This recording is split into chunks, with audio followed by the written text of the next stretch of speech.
ਜੀ। ਅੱਜ ਦੀਆਂ ਖਬਰਾਂ ਵੱਲ ਆਈਏ ਤੇ ਸਭ ਤੋਂ ਪਹਿਲਾਂ ਸੁਪਰੀਮ ਕੋਰਟ ਦੇ ਜਸਟਿਸ ਕਲੈਰੈਂਸ ਥੋਮਸ ਦੇ ਜੋ ਟ੍ਰਿਪ ਆ, ਉਹਨਾਂ ਨੂੰ ਲੈ ਕੇ ਕਾਫੀ ਜਿਹੜਾ ਆ ਨਿਊਜ਼ ਆ ਰਹੀ ਹੈਗੀ ਆ। ਤੇ ਅੱਜ ਜਸਟਿਸ ਕਲੈਰੈਂਸ ਥੋਮਸ ਨੇ ਉਹਦੇ ਸਬੰਧ ਦੇ ਵਿੱਚ ਇੱਕ ਆਪਣੀ ਕਲੈਰੀਫਿਕੇਸ਼ਨ ਆ ਉਹ ਜਾਰੀ ਕੀਤੀ ਹੈਗੀ ਆ।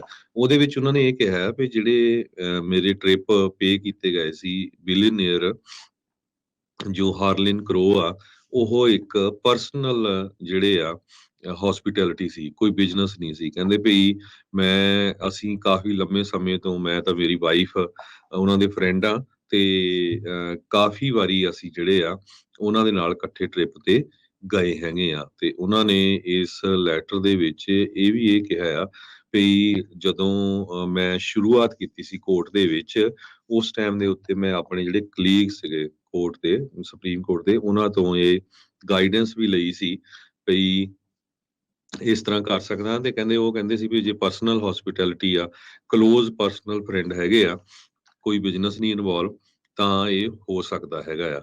ਸੋ ਪਰ ਇਹ ਜਿਹੜਾ ਇਸ਼ੂ ਆ ਇਹ ਕਾਫੀ ਵੱਡਾ ਬਣਿਆ ਹੋਇਆ ਹੈ।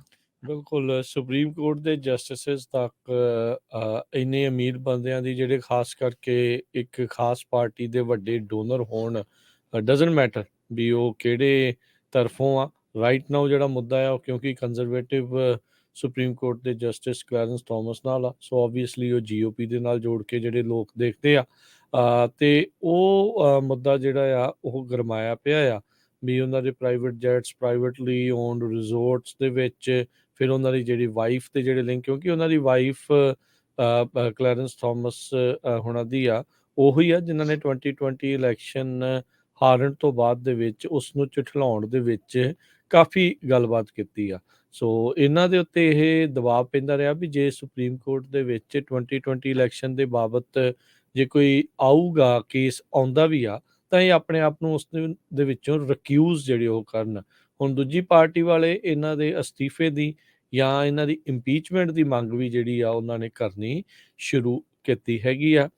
ਅਦਾਲਤਾਂ ਦੇ, ਸਰਵ ਉੱਚ ਅਦਾਲਤ ਦੇ ਜਸਟਿਸਿਸ ਤੱਕ ਕਿਸੇ ਦੀ ਇੰਨੀ ਨਜ਼ਦੀਕ ਪਹੁੰਚ ਜਿਹੜੀ ਉਹ ਹੋਣੀ ਆ, ਖਾਸ ਕਰਕੇ ਜਿਹੜੇ ਇੱਕ ਪਾਰਟੀ ਦੇ ਵੱਡੇ ਡੋਨਰ ਹੋਣ, ਉਹ ਕਈ ਤਰੀਕੇ ਦੇ ਸਵਾਲਾਂ ਨੂੰ ਜਨਮ ਦਿੰਦੀ ਆ, ਚਾਹੇ ਉਹ ਜਿੰਨੇ ਮਰਜ਼ੀ ਪਰਸਨਲ ਹੌਸਪਿਟੈਲਿਟੀ ਜਾਂ ਪਰਸਨਲ ਕਲੋਜ਼ ਫਰੈਂਡ ਜਿਹੜੇ ਉਹ ਆਖਦੇ ਹੋਣ।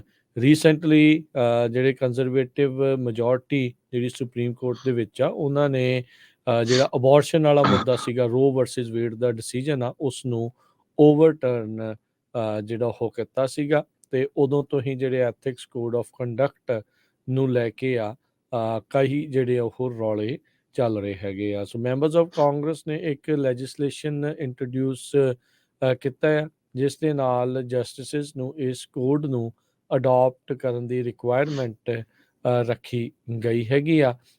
ਇਹਦੇ ਵਿੱਚ ਇਹ ਸਵਾਲ ਇਹ ਨਹੀਂ ਪਤਾ ਵੀ ਇਸ ਨੂੰ ਇਨਫੋਰਸ ਵੀ ਕੀਤਾ ਜਾਊਗਾ ਜਾਂ ਨਹੀਂ।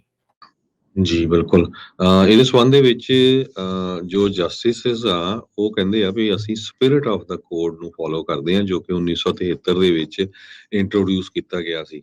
ਪਰ ਕਹਿੰਦੇ ਵੀ ਫਾਰਮਲੀ ਕਦੇ ਵੀ ਅਡਾਪਟ ਨਹੀਂ ਹੋਇਆ ਉਹਨਾਂ ਦੇ ਇੱਕ ਜੋ ਉਹਨਾਂ ਦਾ ਸਾਥੀ ਆ ਉਹਨਾਂ ਵੱਲੋਂ। ਸੋ ਜੋ ਮੈਂਬਰ ਆਫ ਕਾਂਗਰਸ ਆ, ਉਹਨਾਂ ਨੇ ਇੱਕ ਲੈਜਿਸਲੇਸ਼ਨ ਇੰਟਰੋਡਿਊਸ ਕਰਨ ਜਾ ਰਹੇ ਆ, ਜਿਹਦੇ ਮੁਤਾਬਕ ਜੋ ਜੱਜ ਹੈਗੇ ਆ ਉਹਨਾਂ ਨੂੰ ਇੱਕ ਕੋਡ ਦੇ ਥਰੂ ਅਡਾਪਟ ਕਰਨਾ ਪਊਗਾ, ਉਹ ਕੋਡ ਨੂੰ ਫੋਲੋ ਕਰਨਾ ਪਊਗਾ। ਪਰ ਕੁਐਸਚਨ ਇਹ ਆ ਵੀ ਉਸ ਕੋਡ ਨੂੰ ਐਨਫੋਰਸ ਕੌਣ ਕਰੂਗਾ। ਜੀ।